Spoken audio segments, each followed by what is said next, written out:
of my life, I was sitting in an orange Volkswagen station wagon that has those roll-up windows. And on the dashboard in front of me, I had stuck a sign that told me which freeways I had to take, I had to change in order to get to the job where I was working.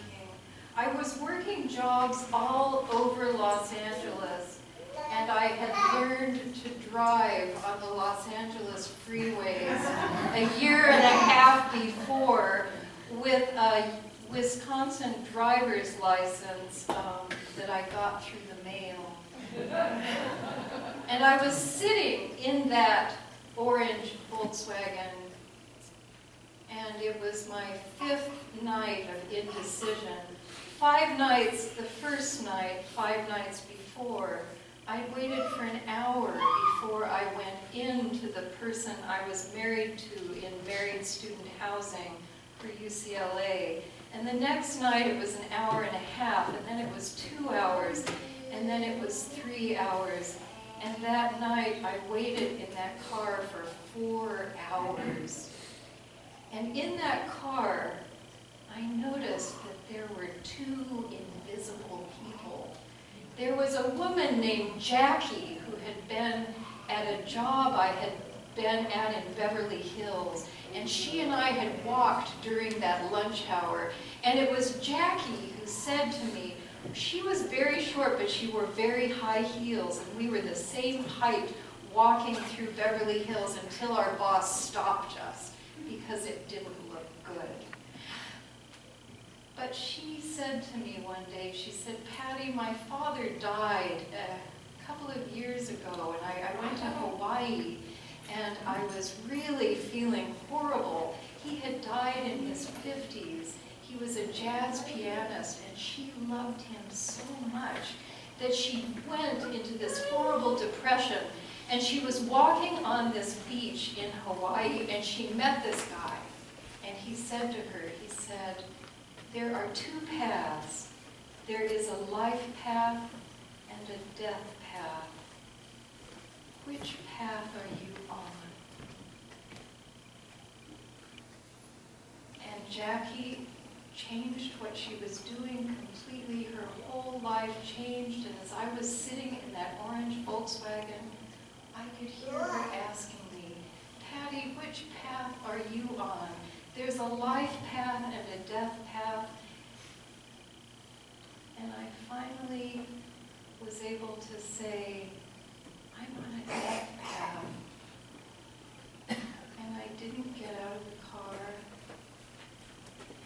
Drove off into the night and eventually reunited with the person I needed to be on a life path with. Friends have changed my life.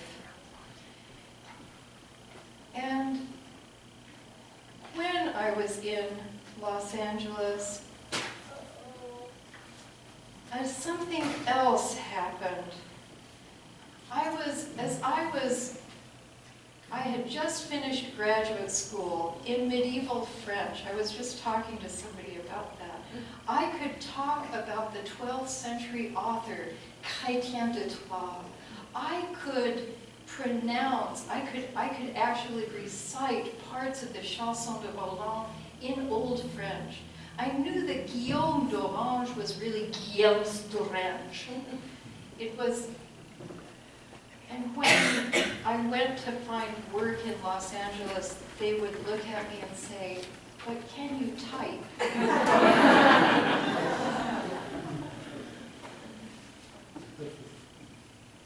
And in Los Angeles, I experienced lots of different parties.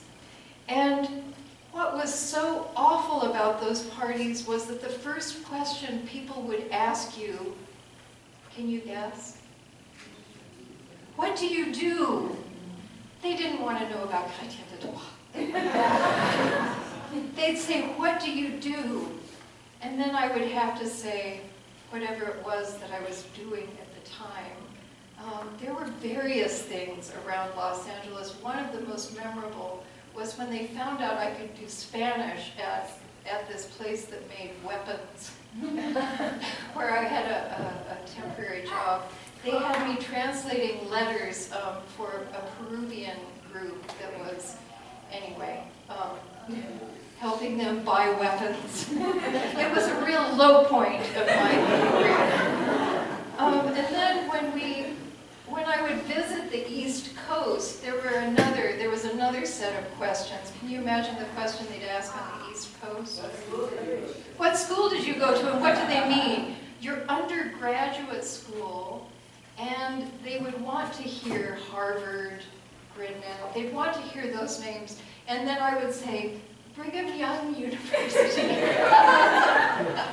And they would be, gee, well, I don't know. It was just one of those awful times. And it really made me think about the questions that we make as we are hopefully opening our hearts to wanting new friends. And I wonder about the questions we ask each other when we meet each other here. Does anyone have any bad questions that they're saying, these are not questions you should ask? Any dreaded questions out there? Yes. Are you single? Are you single? Okay. Are you single? Kathleen? The what do you do question is. The what do you do question again. What church do you go to? What church do you go to? Yeah. Okay. What ward are you from? What ward are you from? Where are you from? Where are you from? And I brought this up in another sermon about when I lived in Japan, because I lived there 24 years. Okay, fast forward from orange car, 4 months later living in a country where I didn't speak the language. Do any of you know the reptilian brain?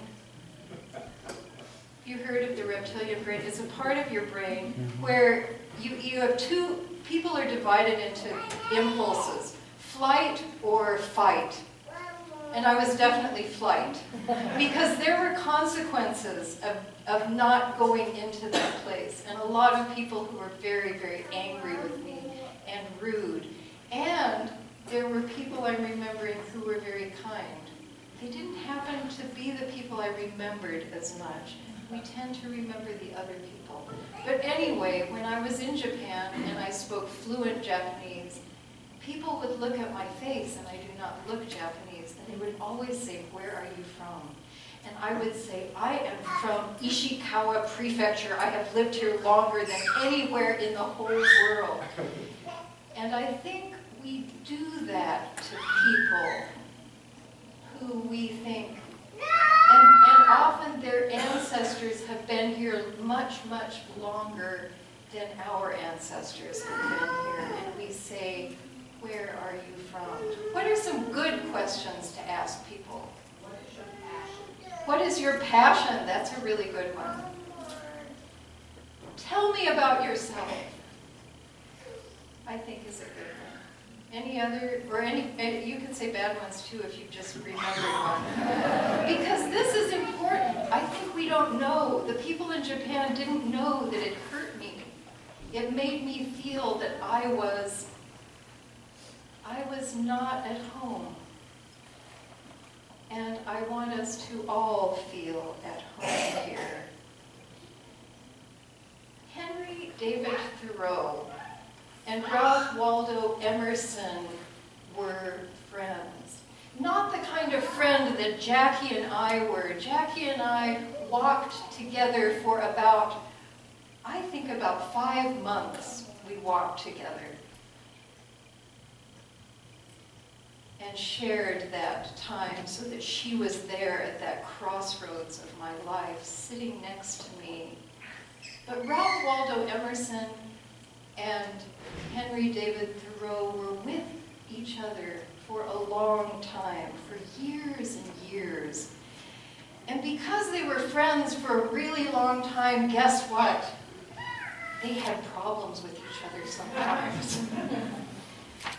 Ralph Waldo Emerson went on a tour of England, which Henry David Thoreau totally disapproved of because he thought the English were horrible. He thought everything American was better than everything English. And he became really good friends with Ralph Waldo Emerson's wife, Lydian, while the husband was away. I mean, friends, they were just friends. But I'm sure this is what they say in his biography, very thick biography. But because they usually they scope these things out, something.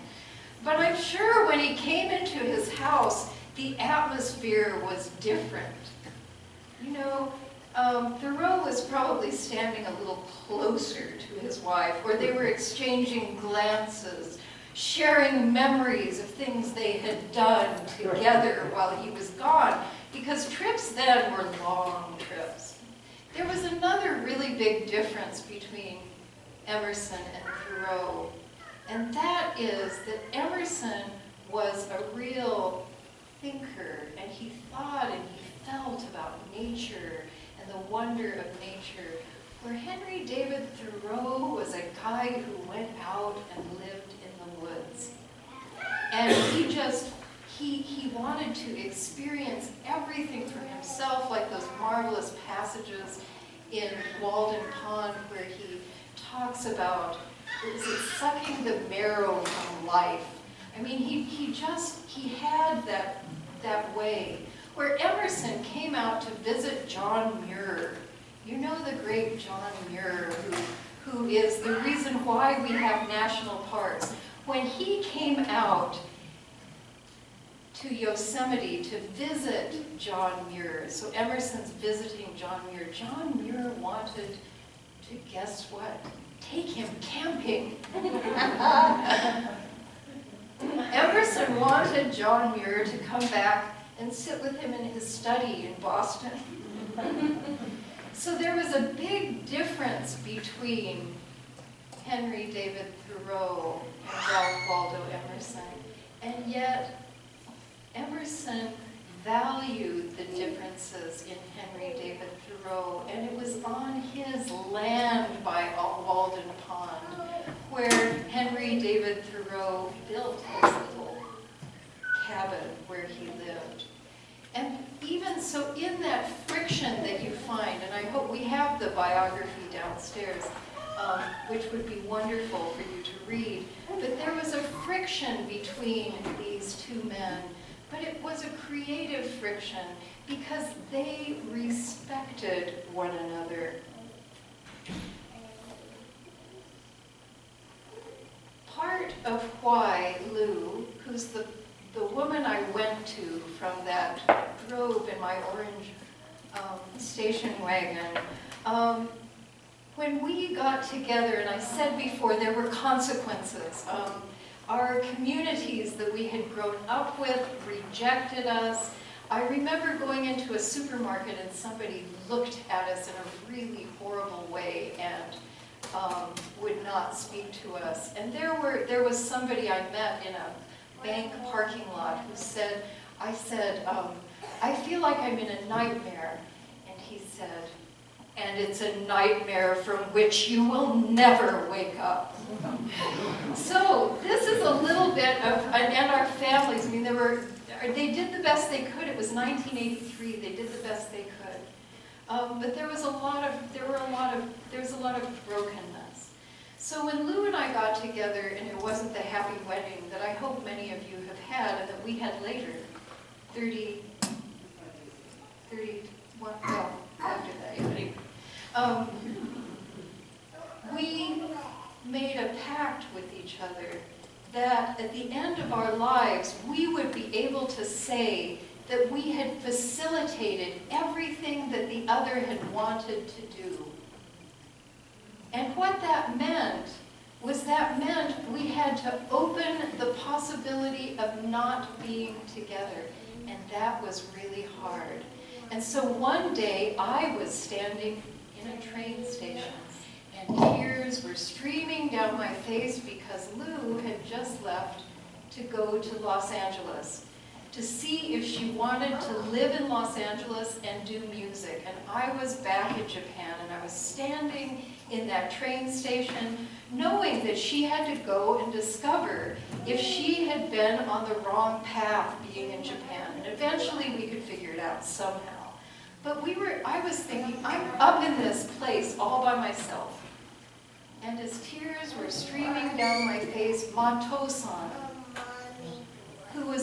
he was the man who had brought us fish all of these years. He was the man who actually introduced us to Japanese food. And he came to me and very uncharacteristically said nothing. He just folded me in his arms and let me cry. And I say this because we need all of our friends. And often we are in a situation where we want to give freedom to others, whether it's our children, whether it's our mates, and we need to open ourselves to the great gift of love that people are there to give to us. And he came up to the mountain. We said goodbye, and then one time he came up to our house, which was on this cliff and very, very much alone with wind traveling around it. And Lou has spent time there alone. I know she's giving me that look. I wasn't the only one who was there alone at times. And he came up and he sat by the fire with me, brought wonderful food, and sang songs. And it is from that experience that I began to believe in this interconnected web of friends. And then we fast forward many years, and I have decided to go to seminary, and we're living in Arizona, and I'm going away to Indiana. And Lou is thinking, but not telling me, but she's quite certain that after seminary I'm going to want to, and she's certain it's Ethiopia, that I'm going to want to live in Ethiopia and do peace work, that I will not return to Arizona, that this is the end, although she does not tell me this at the time. But this was her fear. She thought if Patty goes to seminary, she's going to follow her heart to another strange place, and I don't want to live in another strange place. And enter the woman whose photograph is up there playing the concertina, Marge Tyndall, who in that brave moment of letting go and leaping, Marge moved in with her concertina and would call Lou almost every day at about noon, because she would work on music in the morning, and she'd call her and say, "Want to have lunch?" Let us remember. I want to just spend a moment and because I have had a blessed week remembering my friends, and I hope at this, let's just spend a moment of silence, and I want you to be thinking about the friends and bringing them here.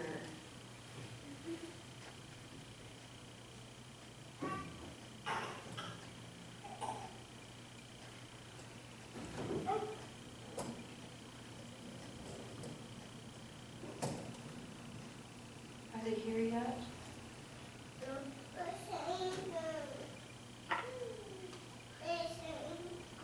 Before I began speaking, we had a reading from The Little Prince.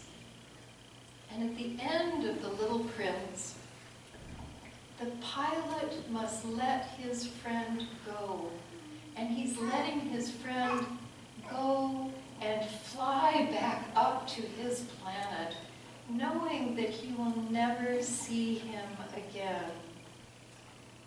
I've heard over and over again about how when people close to us die, that our job is to sit with them and let them go. We have a friend in Arizona who has seen many of her friends through death. She said people call her and they say, "Would you come and be with me? I have something terminal," and she stays with them until they die. And I don't know how many of you have been in a room where someone is dying, but if you are blessed to not have the beeping, horrible machines going at that time, there is an incredible silence when you listen to the person's breathing become slower and slower. And then, and often in those moments, what we must do as friends is we must say goodbye and tell them that they can go. When we went to Marge 2.5 years ago, and she was 88, and we went to her and we said, Marge, we're not going to stay in Arizona. We're going to go someplace else. And Marge and we all three cried. It was really, really hard. And we knew that we probably would not see her again in Arizona because she'd had pneumonia twice. And in fact, I officiated at her memorial service the day before we left for Salt Lake City. So we gave her goodbye, and now the last thing I want us to think about with friends is that we can continue to bring those people like Marge Tyndall and Jackie, who I do not know where she is, but let us keep them part of this web. Let us keep them alive in our lives, because I believe that when we are in crisis, that those people have lots of wonderful things to say to us, even when they're very far away. And Marge did not believe in any kind of afterlife, but she loved the stars so much that she was kind of like the little prince. And she would say, I might just be right up there in that star. So I invite you to be the kind of friend to others who will be there at a time of crisis, whose voice will always be saying, build that cabin on Walden Pond. It's not what I would do. I'd be miserable. But you need to do that. That is your path. Or saying to the people you love, don't squash their ideas. When they have an idea, listen. Because I think listening is perhaps one of the best parts of love. Be the voice that says to your friends, even when you are far away, listen to your heart. Follow the path towards life. May it be so. Amen.